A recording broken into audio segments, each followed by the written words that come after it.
This is the motorhome. You drive it same as you would drive your car.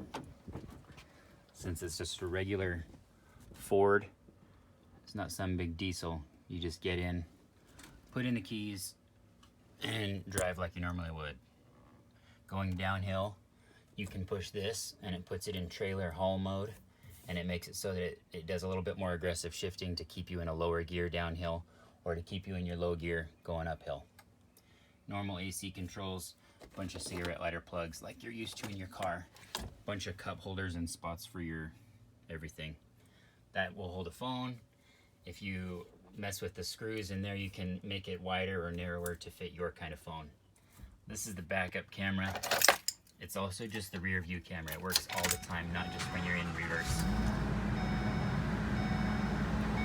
When you put it in reverse, it superimposes lines on there so you can see where you're going according to a straight line.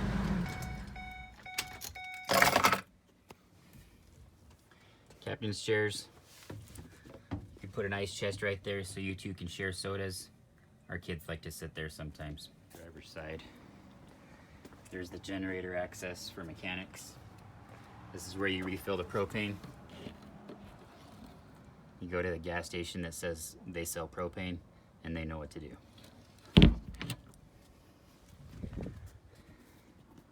This is where you fill up the water for your water tank when you're using a pump. This is where you can plug in a live water hose at the RV park, so you don't have to use your pump if you'd like, and it just uses the pressure of your water hose. This is where you fill up with the gas. It takes regular gas, not diesel, and the generator shares the same gas as the truck. So one gas gives you both generator and you're driving. This last cabinet is for storage and the electricity. Camp chairs are in there, and the adapters for any kind of RV park you might go to.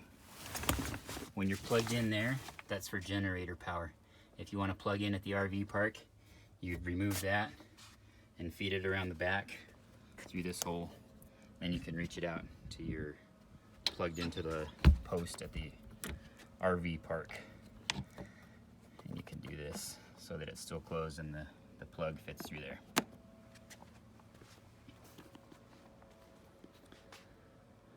There's the camera. There's your tow hitch. 7,500 pound rated.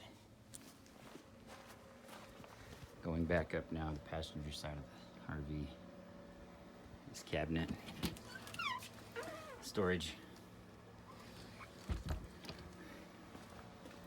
These are outlets that are live on generator power or when you're plugged in at the RV park. More storage. This is where you plug in the solar table to allow you to have solar charging of the motorhome batteries. The motorhome has a nice outdoor awning and lighting for when you're sitting around at night enjoying the outdoors. Here's the light switches, those two red switches there. Turn those on, get that LED light bar, or that little light there. You run this switch up and down to open the awning. Make sure you're not near anything that'll hit, like a house, a tree, anything like that. Watch it, and if it starts getting windy, you gotta roll this sucker back up. Otherwise it kinks those bars and breaks it. You just roll it back the other way until it stops. Easy. This big switch here turns off the batteries to the whole back end here, which are stored there. But know that even if you have a good night, playing with lights, playing with TV and everything, and you accidentally run down the batteries to the cabin section here, these batteries are separate from the batteries that power the truck part. So even if you killed the battery to this section at night, in the morning the truck will still start and drive you back to safety. If you start the truck and idle it for 5 minutes or so, you'll have enough batteries that trickle charge to this so that you can now start the generator. And once you start the generator, you'll have full power again to the whole thing.